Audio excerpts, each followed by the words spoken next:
Now we come on uses of mathematics laboratory.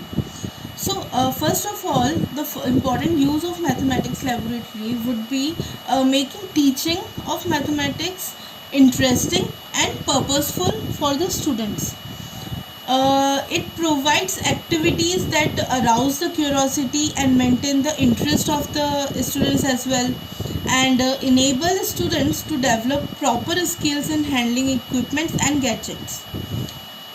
The students should be able to perform various experiments also, through which they will be developing their concepts, theorems, and derivations and all. Thus, it helps the students develop powers of observation analysis. Thus, use of mathematics laboratory can be explained by performing various activities in the laboratory itself. So, we come on the next slide, which is activity of in performed in the mathematics laboratory. So, first of all, it is paper folding activities. We do it by folding the papers. Like in this figure, this is a piece of paper. We have to draw the median. We have to find the median of the triangles. So, like this, we can we can find out many other properties as well, which can be bisector of any angle, which is this. Median and bisector both are acting with the same line. Median of the triangle, we have already seen it. Midpoint of a line segment can also be formed by this process, and to obtain a parallelogram can also be performed by paper folding activities. Next is geoboard activities. Geoboard activities, this is a kind of geoboard which have pins in it with unit space. So what we do in geoboard, we just tie the rope, small thread on the pins to form the figure. So by this process, we can calculate the area by counting the squares formed under this polygon or whatever the figure is. So geoboard activities is used for finding the area of any polygon by completing the rectangles. Find the area of any triangle. Third is paper cutting and pasting activities. To show, it is used to show that the area of a parallelogram is product of its base and height. We can find out this by this activity. We can show that the area of a triangle is the half of product and half of product of its base and height. We can verify the midpoint theorem of a triangle, which is this. Midpoint, all the medians will lie on a single point. For this demonstration of various formulas, we can derive the formula for sum of any two sides of a triangle which is greater than the third side. We can verify the Euler's formula for various polyhedrons like prism, pyramid, or octahedron, etc. We can also find the nets of various 3D figures, and we can calculate the total surface area of a 3D figure. Like this. This is a net of cuboid, this is net of cylinder, cube, this is prism, pyramid, etc. Now, verification of different identities. We know that there is identity of a plus b whole square and a minus b whole square identity, which can be proved like this. We will be taking four different cuboids. This is a cube, this is a cube, these two are cuboids. Like here, his dimension is a and his dimension is b, so the whole will be a plus b. Here as well, a plus b. So area of this figure will be length into breadth or side into side, which will be a plus b whole square. So it is coming out some addition of all the areas, which is a square plus b square plus ab and ab, that becomes 2ab.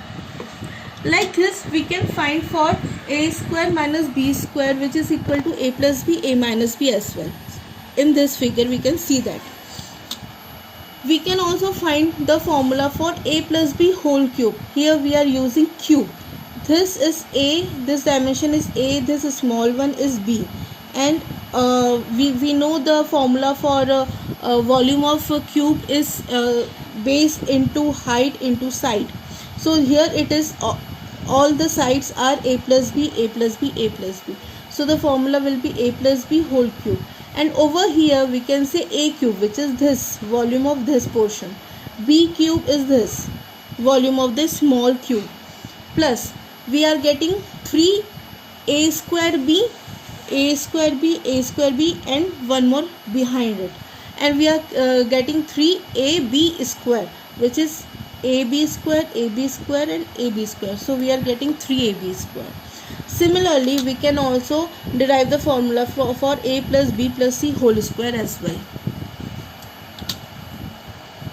Now, I am going to explain an experiment in my presentation as well, which is, this experiment is the derivation of a for the formula of a volume of cone. So here A is to derive the formula of the volume of a cone. Material or instruments required will be cone and cylinders of equal radius and equal height. We have to get 3 sets of this cylinder and cone. Sawdust, water or sand. These 3 things we will be filling in the sets, 3 different sets. So the procedure will be, first of all we will be filling either of the 3 in one cone and pouring the material in the cylinder. So take each pair of cylinder and cone having the same diameter and height. Note down the diameter and height. This is the second step. Fill the cone with sawdust or water or sand and empty it into the cylinder till the cylinder is full. We have to note down how many times the cylinder is getting full. Count the number of times the cone is emptied into the cylinder and note it down in a tabular column. Repeat the same experiment with the other 2 sets of the cone. Here we can see that this is a cylinder, this is the cone. We are pouring or we can say sawdust in it and pouring it in the cylinder. We are filling sawdust in the cone completely and then pouring in the cylinder. Now let us see how many times we are repeating this experiment. Every time we are observing that 3 measures of cone is required to fill a complete cylinder. So diameter of cone and cylinder both would be same, height would be same. So every time we are getting 3 times of the volume of cone, we can see. So here the conclusion we draw is each time irrespective of the height and diameter, whatever the height and diameter of the cone and cylinder is, we will be filling 3 times the cone into the cylinder. So volume of 3 cones will be equal to the volume of cylinder. Thus we can say the volume of cone will be 1/3 of the volume of cylinder, which is 1/3 pi r square. R is the radius, h is the height. You can see in this figure also, this is the cylinder of the volume pi r square h, and inscribed it is the cone of volume 1/3 pi r square h. So here we are getting the formula of volume of cone. Now there are various demerits of the laboratory approach as well.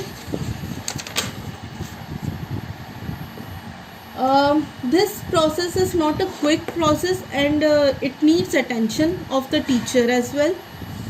Efficiency vary from teacher to teacher. An expensive method, it requires the instruments, and to set up the laboratory it is expensive. It can be used for a small class only. we cannot bring all if we are having 50 students, we cannot bring all of them. We have to divide it into two. Has very little theoretical part in it. All we have the experiments in him.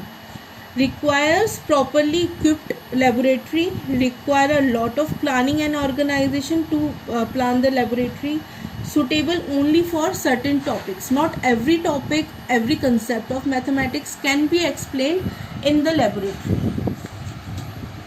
Now, I draw the conclusion as teaching mathematics in a mathematics laboratory atmosphere would transform the position of a teacher who is an active speaker in the class to a facilitator which facilitate the students in the laboratory.